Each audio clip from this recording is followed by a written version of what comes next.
Hey guys! I have been downsizing my plant collection, but now I've been replacing all those plants I got rid of, as we do. And recently I went to Cactus and Tropicals and I scored some plants. There's 3 wish list plants that I have been hunting for that I finally was able to find. So I'll be showing you a haul of everything I picked up at Cactus and Tropicals. First things first, guess what? We got a sponsor. I'd like to say a big thank you to Skillshare for sponsoring today's video. Skillshare is an online learning community with thousands of classes available in business, photography, design, and a whole lot more. As many of you know, I have been trying to up my interior design game. I have quite a ways to go, but I'm working on it with Skillshare, and one of the courses I have really been loving is Interior Design Basics: Simple Steps to Your Perfect Space by Lauren Cox. What I really like about this course specifically is it starts you from square one. You get to learn with an actual interior designer who's designed thousands of rooms. Premium memberships give you unlimited access so you can join the classes and communities right for you. Skillshare is giving a free 2-month unlimited access trial to my subscribers that click the link to join in the description box. After the 2-month trial is up, it's only around $10 a month. And knowledge is invaluable, so be sure to click the link down below to start learning about topics that interest you with Skillshare. And again, thank you so much to Skillshare for sponsoring this video. Now let's get into the haul. Okay, so we're gonna start from least exciting. I hate to call any of these plants the least exciting, but I've already said it, so. First up are these teeny tiny little Peperomia Meridiana.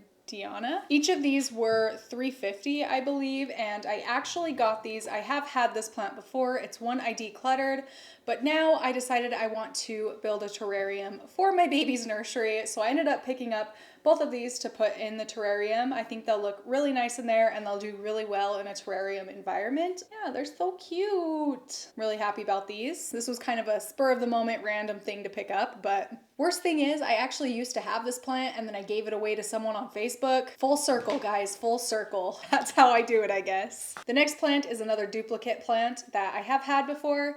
I actually killed this Peperomia that I used to have in my collection by overwatering it, so I'm hoping I do a lot better with them now, but it is these Peperomia Puteolata. I'm just gonna call them Peperomia and insert the name because I don't know how to say it. I love this variety of Peperomia. I've been wanting to pick up another one since I accidentally overwatered my last one, so I was really happy to stumble onto these. These were each $3.75, which I don't know. I guess these small plants are kind of pricey in my opinion from Cactus and Tropicals, but I was there. I guess I was in a shopping mood, so I paid for them. I did the thing. We're here. And this is a plant that I never see available where I live, only online. I personally love this plant because the leaves look like they're going to be soft, like most Peperomia plants, but they're actually very, very rigid. They feel like cardboard. It's really cool. I do plan to pot these up together. Fingers crossed they do a lot better than last time. So this next plant is a variegated Maranta. I have had one of these in the past. That one I did end up separating the plant up and giving them away on my Instagram page. So that's what happened to those. People were really interested in them, so I decided to do a giveaway with it. So I was really happy. It was hard for me to give them away, but I was really happy to stumble upon this at Cactus and Tropicals when I went. It is such a beautiful plant. What I love about the variegated Maranta in particular, as opposed to some other variegated plants, don't get me wrong, pretty much any variegation is beautiful, but there's just something about this one. And that something is, as it gets more and more variegation, it turns a beautiful pink. So I just love that. I personally find Maranta plants pretty easy to care for, and this one isn't any more difficult than a regular Maranta plant, which is very, very nice. So yeah, this guy was $14, which is a steal of a deal. You are lovely. Next up is this baby, a philodendron silver stripe. So I do actually have another philodendron silver stripe in my collection. It's just a very small cutting that my mom gave me. It's actually grown quite a bit since I brought it here, but when I saw this full basket, I had to also pick it up, and I think this will be a good one to keep in my baby nursery as well. There are like 4 different ceiling hooks up there, so I think this will be a nice one to have in there. It can tolerate a little bit lower light levels, which the baby nursery has, so I love the foliage on this. I love Philodendron Brazil, and this is very similar to a Philodendron Brazil, except the coloring is a bit different. Had to grab this baby. This was only $14.50, which these are pretty expensive online a lot of the time. Does seem like they're popping up more and more frequently, but I was really extremely happy to be able to grab this. Ooh, we're getting to the good stuff. Next up is a Scindapsus Silvery Ann, which this really has been top 5 most desired plants for the last like 6 months or so. I have been scouring the internet for a Silvery Ann. They always sell out before I'm able to grab them. So when I saw this baby in stock, I definitely knew I had to grab one. So I did. And this is it. Isn't she lovely? I just love Scindapsus. They're a type of plant I'll never get sick of collecting.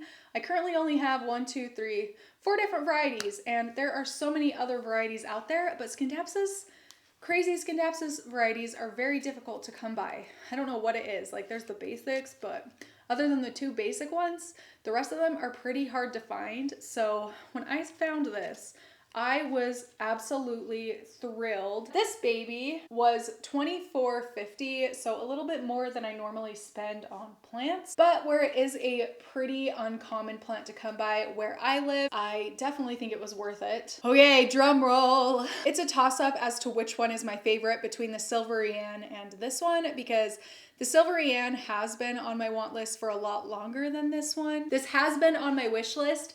Definitely not as long as the Scindapsus has been, which is why it's kind of a toss-up, but this plant was only $29.50, which again is more than I normally spend, but I do see these selling online for $30 to $50 for tiny little 4-inch pots. So I was really happy to be able to find a plant this size for $30. That is just crazy. It's beautiful. The texture on the leaves is amazing. The coloration is amazing.